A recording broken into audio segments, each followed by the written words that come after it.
नमस्कार दोस्तों, मैं उदय लाड़ फिर एक बार स्वागत करता हूं आपके चहेते चैनल इंडियन मुर्गी पालन में। वीडियो देखने वाले हर किसान भाई एवं मुर्गी पालक भाई का आज के वीडियो में तहे दिल से बहुत बहुत स्वागत। देखो दोस्तों, मुर्गी पालन की जब बात करते हैं तो मुर्गी पालन दुनिया का सबसे बेहतरीन व्यवसाय कहा जाता है कि जिसको लागत सबसे कम लगती है और सबसे ज्यादा मुनाफा कमा कर भी देता है। लेकिन दोस्तों, जब यह व्यवसाय करते हैं हम तो यह व्यवसाय शुरू होने से पहले ही हमारे मन में ख्याल आते हैं कि कोई बोलता है कि मुर्गी पालन में असल में बहुत बीमारियां आती है और यह बीमारियां मुर्गी पालन फार्म बंद होने की सबसे बड़ी वजह है। हाँ दोस्तों, मुर्गी पालन में बीमारियां तो आती है लेकिन गिनी चुनी, यानी कि मुर्गी पालन में खासकर रानीखेत, माटा, सीआरडी, डायरिया, कोराइजा, ये सिर्फ असल में आने वाली 4-5 बीमारियां दोस्तों। लेकिन इन सभी बीमारियों के लिए कुछ टीकाकरण, कुछ मेडिसिन वहां पर अवेलेबल है। लेकिन जानकारी कम होने के कारण दोस्तों, जो हमारे मित्र है, जो दोस्त है, वह व्यवसाय में बीमारी की असल पहचान ही नहीं कर पाते हैं। इसलिए दोस्तों, उनका व्यवसाय बढ़ोतरी शुरू होने से पहले ही वहां खत्म हो जाता है दोस्तों। इसलिए अगर आपका व्यवसाय हो या मुर्गी पालन करना चाहते हो तो दोस्तों, आज का यह वीडियो आपके लिए बेहद इंपॉर्टेंट है।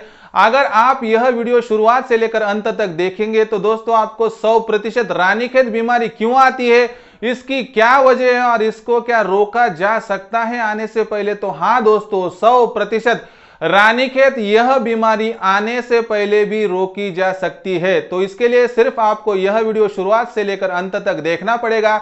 अगर आप यह वीडियो शुरुआत से लेकर अंत तक देखेंगे दोस्तों, तो आपको यहां पर गारंटी से बताऊंगा कि आज आप बहुत यहां से ज्ञान लेकर जाएंगे कि जिसका इस्तेमाल आप खुद के मुर्गी पालन पे करके खुद के मुर्गियों को सेव करके हमारा जो होने वाला मॉर्टिलिटी का रेट है दोस्तों, उसको लगभग जीरो भी कर सकते हैं।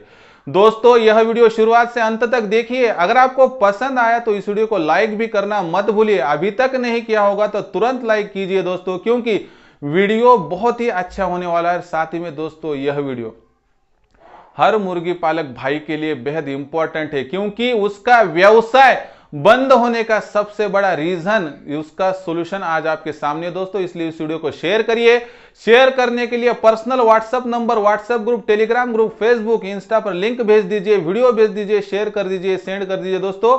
और सब्सक्राइब रहा होगा तो वीडियो की जो दाईं तरफ है, निचली साइड को आ जाओ, वहां पर एक लाल निशान दिखेगा, वह लाल निशान है सब्सक्राइब का दोस्तों। निचली तरफ आने के बाद और उसको टच करने के बाद बगल में जो घंटी आएगी दोस्तों, उसको टच करके ऑल इस नोटिफिकेशन को अगर ऑन कर देंगे दोस्तों, तो आने वाला हर वीडियो आपको वहां पर जल्दी से जल्दी मिलेगा। और मिलने वाला वीडियो आपके ज्ञान में वहां पर बढ़ोतरी करेगा। और यह बढ़ोतरी, अपडेटेड जानकारी आपका जो फार्म है उसका सेटअप भी बदल देगी और आपकी लाइफ भी चेंज कर देंगे दोस्तों। लेकिन अंत तक वीडियो देखना पड़ेगा।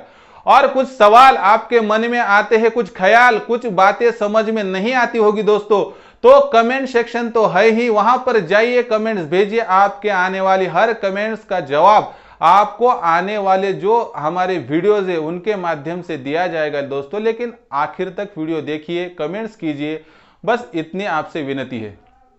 तो देखो दोस्तों, मुर्गी पालन का फार्म बंद होने का सबसे बड़ा रीजन, हमने सोचा कि सबसे बड़ा रीजन होता है यहां पर जो मुर्गी पर आने वाली असल बीमारी। और दोस्तों, कहा जाए, सुना जाए तो मुर्गी में असल में आने वाली जो 2-4-5 बीमारियां दोस्तों, इसमें सबसे खासकर सबसे ज्यादा अगर हमारा लॉस कोई बीमारी करती है दोस्तों, तो वह बीमारी का नाम है रानीखेत, जिसे कि हमारे भारतवर्ष में कहीं कहीं यहां पर कोई लोग मानमुड़ी कहते तो कोई लोग मर कहते, यानी कि महाराष्ट्र की बात करेंगे तो मानमुड़ी और मर कहा जाता है दोस्तों। लेकिन ज्यादातर हमारे भारतवर्ष में इस बीमारी को यहां पर रानीखेत बोलकर पहचाना जाता है। तो दोस्तों, इसका विस्तृत विश्लेषण आज आपको मिलेगा। यह बीमारी कहां से आई, यह बीमारी क्यों फैली, यह बीमारी किस किस में होती है, इसको रोका कैसे जाए, क्यों होती है और इसका होने का बाद का इलाज क्या, ये सभी बातों का ज्ञान आज आपको मिलेगा। तो दोस्तों, शुरुआत में हम एक स्टेप बाय स्टेप देखते हैं और बताते हैं दोस्तों की जो रानीखेत नाम की बीमारी है दोस्तों, असल में आई कहां से। तो दोस्तों देखो, हमारा जो टोटल भारतवर्ष है, इसमें रानीखेत इस बीमारी की शुरुआत हुई है दोस्तों।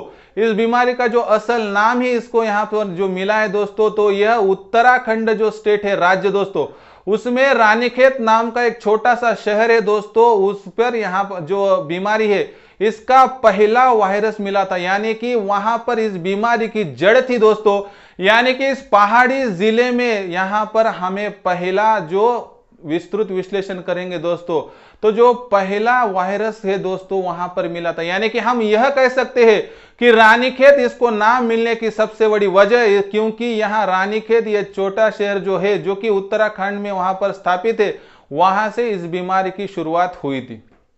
उसके बाद दोस्तों यह बीमारी यहाँ पर हमारे भारतवर्ष में हर राज्य में, हर जिले में, हर गांव देहात में पहुंच चुकी है। और साथ ही में दोस्तों इसका फैलाव सिर्फ यहाँ पर मुर्गियों में नहीं, तो जो हम देखते हैं हर यहाँ पर जो पंछी होते हैं सभी में दिखता है, यानी कि इससे अछूत कोई भी नहीं है।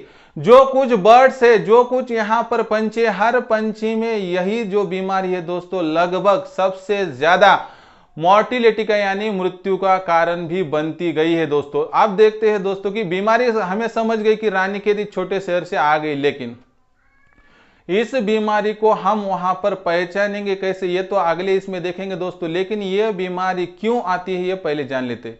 तो देखो दोस्तों, रानीखेत बीमारी आने की कुछ असल वजह हो यहां पर मैं आपको बताता हूं दोस्तों। यह वजह अगर आप समझ लेंगे दोस्तों तो आप यहां पर बीमारी आने से पहले भी रोक सकते हैं। तो दोस्तों सबसे बड़ी वजह रानीखेत बीमारी आने की सबसे बड़ी जो वजह है दोस्तों यहां पर है, तो रानीखेत बीमारी आती क्यों है, तो रानीखेत बीमारी दोस्तों यहां पर अगर हम कोई फीड है वो डिफेक्टिव दे रहे, यानी कि फीड अगर हमारा फीड खत्म हुआ है दोस्तों और हम बगल के जो फार्म है वहां से फीड ला रहे और वहां पर अगर बीमारी का कुछ वायरस हमें दिखते हैं, कुछ वहां पर छोटी छोटी जो फीडिंग की वहां पर जो बोरियां होती है दोस्तों, उसमें अगर वहां पर वायरस की लागत हो चुकी है दोस्तों, तो यह लागन हमारे मुर्गियों में भी आ सकती है। इसलिए हमारी छोटी सी गलती हमारे मुर्गी पालन में इस जो बीमारी है उसको आने का इन्विटेशन भी दे सकती है दोस्तों। इसलिए आप यहां पर अगर आपके नजदीक का कोई भी फार्म हो और आपको जानकारी नहीं हो कि इसमें यहां पर बीमारी है या नहीं, तो दोस्तों आपको आने के बाद वह बोरी लाने के बाद उसको क्या करना है, साफ सुफ कर लेना है दोस्तों। और उसके साथ साफ करने के बाद वहां पर दोस्तों उस पर एक स्प्रे डालना है, जिससे कि वहां पर उस पर अगर कोई वायरस हो तो निकल जाए। अभी उसके साथ दोस्तों क्या है कि जो पानी है अगर वह पानी भी डिफेक्टिव हो, यानी पानी वहां पर अच्छा ना हो दोस्तों, साफ सुथरा ना हो, तो इससे भी हमारी मुर्गियों में जो वायरस है आ सकता है। और एक बार वायरस आ गया तो उसको फैलने के लिए ज्यादा देर नहीं लगती है दोस्तों। इसलिए हमें क्या करना है कि मुर्गियों के लिए फीड तो अच्छा दे रहे हैं, लेकिन उसके साथ ही जो पानी दे रहे हैं उस पानी को हमें उबालना है, बाद में ठंडा करना है, उसके बाद यहाँ पर यूज करना है। और कुछ देसी जो नुस्खे होते हैं उसको भी आजमा कर आप यहाँ पर क्या कर सकते हैं कि यह पानी अच्छा करके साफ सुथरा करके हमारी मुर्गियों को दे सकते हैं। इससे भी आप जो रानीखेत की बीमारी के जो वहां पर आने वाले वायरस है इसे रोक सकते हो। अभी तीसरी बात करेंगे दोस्तों कि यह रोग आने का सबसे और बड़ा कारण है दोस्तों कि हमारा जो टोटल फार्म है उसकी जो निचली सतह होती है, यानी कि उसके नीचे जो हम धान वगैरह की जो ऊपर सतह डालते हैं दोस्तों, वह बहुत ही अच्छी साफ सुथरी होनी चाहिए। अगर आपने जो बिछावन वहां पर रखी है दोस्तों उस पर अगर गीलापन हो तो 100% यह गीला वहां पर जो बिछवन है दोस्तों, इससे हमारी मुर्गियों में 100% यहां पर रानीखेत की बीमारी आ सकती है। क्योंकि दोस्तों देखो असल में बीमारी फैलती क्यों है, तो एक तो वहां पर अस्वच्छता हो और साथ में जो क्लीननेस ना हो दोस्तों, और उसके साथ ही में अगर स्वच्छता की बात करेंगे दोस्तों तो स्वच्छता फार्म में ना हो तो वहां से जरासीन आ सकते हैं और यह वायरस हमारे मुर्गियों में डायरेक्टली आ सकता है दोस्तों। और यह वायरस फैलने के लिए वैसे भी मैंने बताया कि ज्यादा देर तो नहीं लगती, यह भी सबसे बड़ा रीजन है।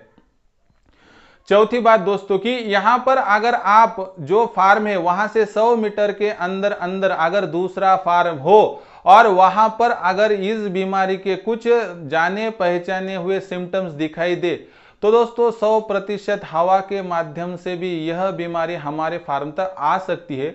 इसलिए हमें क्या करना है दोस्तों कि बगल के फार्म में अगर इस बीमारी के टोटली जो सिम्टम्स है दिखते तो हमारे पास जो मेडिसिन अब मैं बताऊंगा आपको, उसका इस्तेमाल करके भी आप इस बीमारी को रोक सकते हो। तो दोस्तों ये खासकर कुछ वजह है कि हमारा फार्म स्वच्छ ना हो, हम उसको डायरेक्टली स्प्रे आउट ना करें, ड्राई ना रखें। अगर फार्म सूखा ना हो, गीला हो, साथ ही में वहां पर स्प्रे अगर हम 8-8 दिन में 2 बार ना मारे, और साथ ही में दोस्तों खाना फीड उसके साथ ही जो हम बर्तन लाते हैं वह बर्तन भी अगर वहां पर अच्छे ना हो तो बर्तन के साथ साथ भी बीमारी आ सकती है। इसलिए दोस्तों जो बर्तन लाएंगे आप मुर्गियों के लिए, वो बर्तन सभी आपको क्या करना है, वहां पर अच्छे खासे वहां पर धोकर लेने हैं दोस्तों, कि जिससे कौन सा भी वायरस अंदर ना आ सके। उसके साथ ही दोस्तों एक और रीजन रहता है कि जो हमारे कुछ दोस्त कंपनी रहती है या कोई कस्टमर होते हैं, वो डायरेक्टली अगर फार्म में आ गए तो उनके कपड़े पर लद कर भी वहां पर 100% वहां पर वायरस आ सकता है। ये कुछ सावधानियां हैं। हमें क्या करना है कि हमारे फार्म में जो हमारे जो चुने हुए 2-4 जन है वही अंदर जाए, क्योंकि हर बार अगर कोई अंदर जा रहा होगा दोस्तों, तो इससे क्या हो सकता है कि बीमारी का फैलाव बहुत स्पीड से हो सकता है, और बाद में एक बार बीमारी फैल गई दोस्तों तो हम कुछ भी नहीं कर सकते। अगर कोई वहां पर जो बड़ा बिजनेसमैन आ गया दोस्तों, तो पहले क्या करेंगे, उसका स्प्रे आउट कर लेंगे दोस्तों, उसके बाद उसको जाने की इजाजत आप अंदर दे सकते हो। अभी ये बातें हुई दोस्तों कि यह बीमारी असल में क्यों आती है, लेकिन दोस्तों बीमारी आने के बाद पहचानी कैसे जाए, कैसे हमें समझेगा कि यह जो बीमारी है यह ही रानीखेत है, यह ही जो मानमुड़ी मर्ज जिसे कहा जाता है यह बीमारी दोस्तों। तो इसके कुछ प्रमुख यहाँ पर लक्षण या सिम्टम्स है, यह अभी हम देख लेते। तो दोस्तों सभी सिम्टम्स एक एक करके यहाँ पर देख लीजिए, जिससे कि आपको कोई भी तकलीफ ना हो। तो दोस्तों यहाँ पर सबसे बड़ा इंपॉर्टेंट लक्षण है नंबर 1 कि अगर हमारे मुर्गियों में रानीखेत की बीमारी हो तो कैसे पहचाने। तो दोस्तों इसकी पहचान उनके बीट से आती है, यानी कि इसका मतलब क्या है कि मुर्गी की जो टॉयलेट है दोस्तों वह हरी होने की शुरुआत होती है, यानी कि शुरुआत में हल्का सा हरापन उसमें दिखता है दोस्तों, और इसके साथ ही जो सफेदपन वो भी कुछ मात्रा में हमें दिखाई देता है। इसका मतलब क्या है दोस्तों कि हरापन ये सबसे बड़ी निशानी है कि आपकी मुर्गियों में रानीखेत की बीमारी आ चुकी है। इसके साथ ही दोस्तों दूसरा यहाँ पर मेन सिम्टम्स यानी लक्षण दोस्तों, क्या कैसे समझे कि यहाँ पर रानीखेत है दोस्तों। तो इसको समझने का एक आसान तरीका क्या है दोस्तों, कि जो हमारी मुर्गी होती है उसको सांस लेने में तकलीफ होती है, और साथ ही में वो ऊपर मुंह कर कर सांस लेना शुरू करती है, जिससे कि क्या होता है कि उसमें वायरस का प्रभाव आ चुका है, यह हमें समझकर लेना होगा। उसके साथ दोस्तों तीसरा क्या बोलते हैं लक्षण, कि अगर हमारी मुर्गी को रानीखेत हो चुका है दोस्तों, तो उसकी जो यहाँ पर फीड खाने की स्पीड है वह यहाँ पर घट जाएंगी, और साथ ही में स्पीड घटते हुए दोस्तों और एक समस्या आपके सामने आ सकती है दोस्तों, कि उसका जो वेट है वह लूज होना शुरू हो जाता है। मुर्गी वहां पर दबली पतली हमें दिखाई देती है, यानी दुबली पतली मुर्गी, यानी मुर्गी जो पहले थी उससे 8 या 10 दिनों में टोटल मुर्गी का शरीर यहाँ पर क्या हो जाएगा, घट जाएगा दोस्तों, उसका वेट यानी वजन घटेगा। इसका मतलब है कि रानीखेत क्या उसको हुआ, यह हमें जांच परख कर लेना पड़ेगा। साथ ही में दोस्तों अगर हम अगले लक्षण की बात करेंगे तो मुर्गियां क्या करती है दोस्तों, कि चलते हुए लंगड़ापन उनमें हमें क्या है वहां पर दिखाई देता है। साथ ही में चलते चलते मुर्गी एक आध बार नीचे गिर भी जाती है, यह भी सबसे बड़ा लक्षण या जांचने परखने का तरीका है कि आपकी मुर्गियां अगर हो दोस्तों और वह चल नहीं पा रही, उसको लंगड़ापन आ चुका है, तो दोस्तों समझ कर लेना पड़ेगा कि हमारी मुर्गियों में भी वहां पर 100% रानीखेत आ चुका है।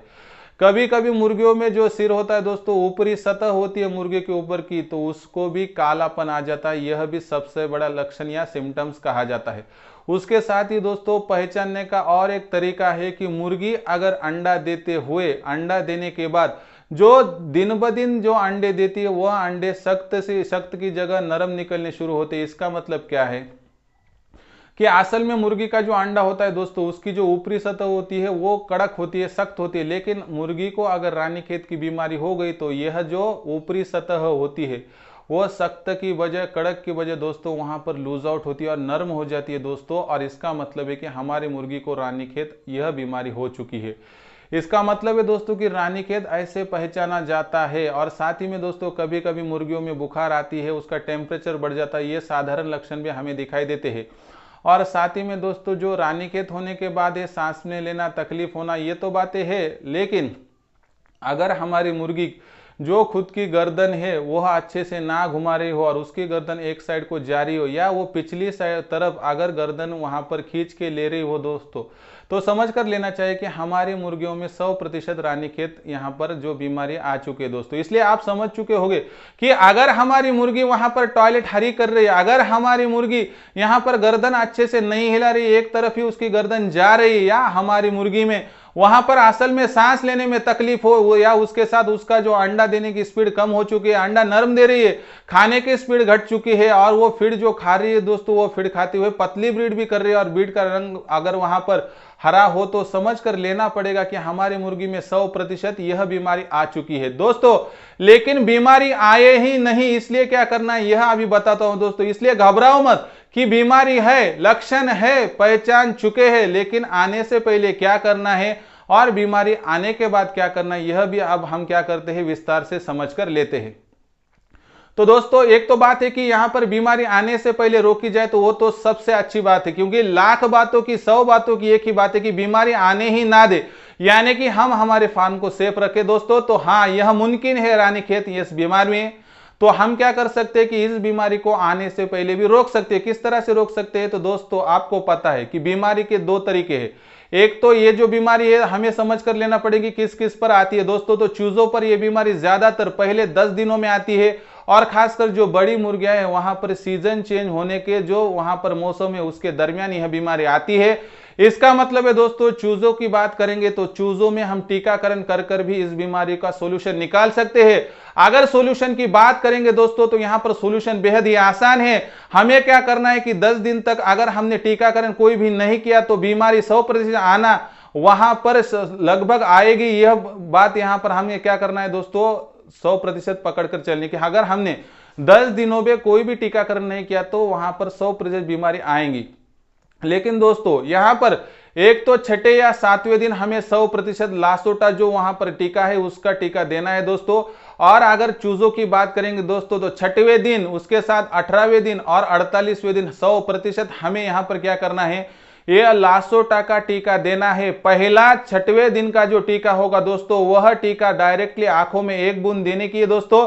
और जो 18वें दिन और उसके साथ 48वें दिन जो टीका देना है दोस्तों लासोटा का, यह बूस्टर टीका होगा। लेकिन यह टीका पानी के साथ ही यानी कि पानी में घोल कर देना है दोस्तों। इसलिए सिर्फ पहला टीका वहां पर आंखों में 1 बूंद देना है दोस्तों। बाकी आपको क्या करना है, पानी के साथ यह बूस्टर डोज दिए तो भी कुछ प्रॉब्लम नहीं है।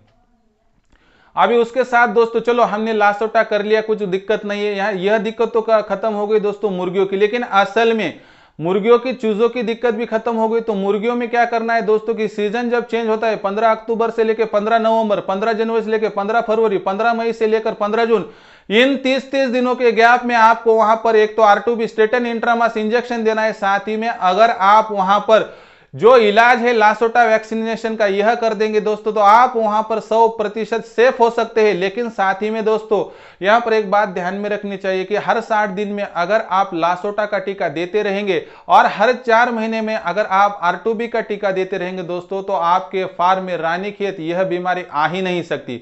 और आ भी गई दोस्तों तो उसका जो वहां पर पावर होगी वह पावर बहुत कम होगी, यानी आपका फार्म डैमेज होने से यहां पर 100% बच सकता है। और साथ ही में दोस्तों अभी आपका एक सवाल होगा कि सर चलो बीमारी आने से पहले रोक दी लेकिन बीमारी आ ही गई, चलो हमारी बदनसीबी है कि हमने सब कुछ करके बीमारी आ ही गई तो उसको किस तरह से रोकना है। तो देखो दोस्तों चलो पता चल गया कि हमारी जो मुर्गी हरी बीट कर रही है उसका अंडा सख्त की जगह नरम निकल रहा है, तो हमें वहां पर पहचान में चला कि चलो वाह हमारे जो वहां पर टोटल फार्म है उस पर रानीखेत आ चुका है। दोस्तों कुछ नहीं करने का है, लासोटा जल्दी से जल्दी आपको लगाना है। इससे क्या होगा कि 50% तक उस जो वायरस की जो पावर है वह यहाँ पर घट जाएगी, यानी कि हमारी मुर्गियों जो 50% हम वहां पर आराम से बचा लेंगे। साथ ही में दोस्तों अगर आपको लासोटा मिल गया तो आपको दूसरे दिन R2B स्टेटन इंट्रामास इंजेक्शन देना है, जिससे क्या हो जाएगा कि आपकी मुर्गी 100% बच जाएगी। लेकिन क्या करना है दोस्तों कि लासोटा देते हुए आपको एक तो शाम में 8 के बाद या सुबह 5 के करीब करीब, क्योंकि 2 से 8 डिग्री सेल्सियस के जो टेम्परेचर है उसमें ही लासोटा हमें देना है। और जो R2B स्टेटन देंगे जब आप लासोटा देंगे दोस्तों लगभग 36 से लेकर 48 घंटों के बाद ही आपको यहाँ पर R2B स्टेटन इंट्रामास इंजेक्शन देना है।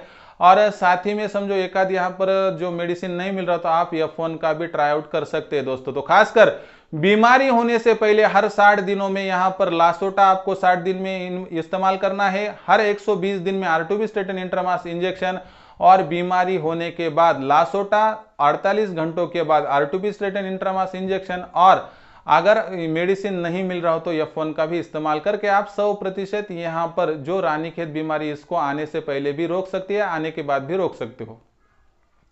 तो दोस्तों ऐसा मेडिसिन देने के बाद 100% यह बीमारी आप रोक सकते हो, इसको रोकना मुश्किल नहीं है। लेकिन दोस्तों मेरा एक ख्याल है कि साफ सुथरापन रखेंगे, स्वच्छता रखेंगे दोस्तों, तो आपके फार्म में यहाँ पर बीमारी आएगी ही नहीं। और दूसरी बात क्या है दोस्तों कि टीकाकरण करते रहिए। टीकाकरण अगर करेंगे, बीमारी पहले सीख लेंगे दोस्तों, तो यह बीमारी आने से पहले भी रोक सकते हो। और मेरा ख्याल क्या है दोस्तों कि हम प्यास लगने के बाद कुआं खोद के कुछ भी मतलब नहीं है, इसलिए हमें क्या करना है कि प्यास जब लग रहे उससे पहले ही कुआं खोदने का है। इसका मतलब क्या है कि हमें टीकाकरण अपनाना है। 60 दिनों के बाद यहाँ पर लासोटा, 120 दिनों के बाद आरटोबी, यह हमारे सफल मुर्गी पालन का मंत्र है दोस्तों, इसे अपनाना है दोस्तों। और वीडियो गैलरी में आगे चल के टीकाकरण का वीडियो आपको मिल जाएगा दोस्तों, उस वीडियो को जांच लीजिए, परख लीजिए और उस तरह से टीकाकरण कीजिए, आपको कोई भी मुश्किलात नहीं आएगी।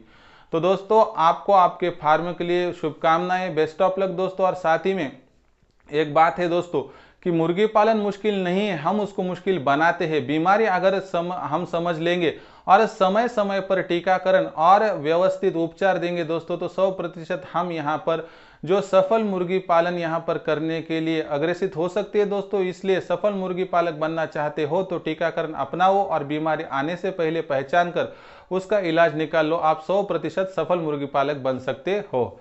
तो दोस्तों यह पूरा वीडियो अगर आपको पसंद आया होगा तो इस वीडियो को एक लाइक कीजिए, और साथ ही में यहाँ पर आपको शेयर करने के लिए personal WhatsApp number, WhatsApp group, Telegram group और फेसबुक, इंस्टा पर इस वीडियो की लिंक भेजिए, क्योंकि वीडियो बहुत इंपॉर्टेंट है। सभी को शेयर कीजिए, सबका फार्म यहाँ पर सेफ होना लाजमी है। और सब्सक्राइब रहा होगा तो वीडियो की दाईं साइड निचली तरफ आने के बाद एक लाल निशान है सब्सक्राइब का, उसको टच कर दीजिए। उसके बाद उसका कलर हो जाएगा चेंज दोस्तों, और बगल में आ जाएगी घंटी, उस घंटी को टच करके ऑल इस नोटिफिकेशन को अगर ऑन कर देंगे दोस्तों, तो आपको मुर्गी पालन की कुछ भी जानकारी ना हो तो भी इंडियन मुर्गी पालन यह चैनल आपको ए से लेकर जेड तक हर बातें सिखाएगा दोस्तों। लेकिन आपको सब्सक्राइब करके नोटिफिकेशन बेल ऑल करनी होगी। और कुछ समस्या होगी दोस्तों तो कमेंट सेक्शन में भेजते चलिए, आने वाली हर समस्या जो आपकी होगी दोस्तों मैं आने वाली वीडियो के साथ वहां पर दूर करूंगा। तो दोस्तों इसी वीडियो के साथ मैं आपका दोस्त उदय लाड आपके चहेते चैनल इंडियन मुर्गी पालन से विदा लेता हूं। मिलूंगा अगले वीडियो के साथ, तब तक के लिए मेरे हर मुर्गी पालक भाई, किसान भाई का तहे दिल से बहुत बहुत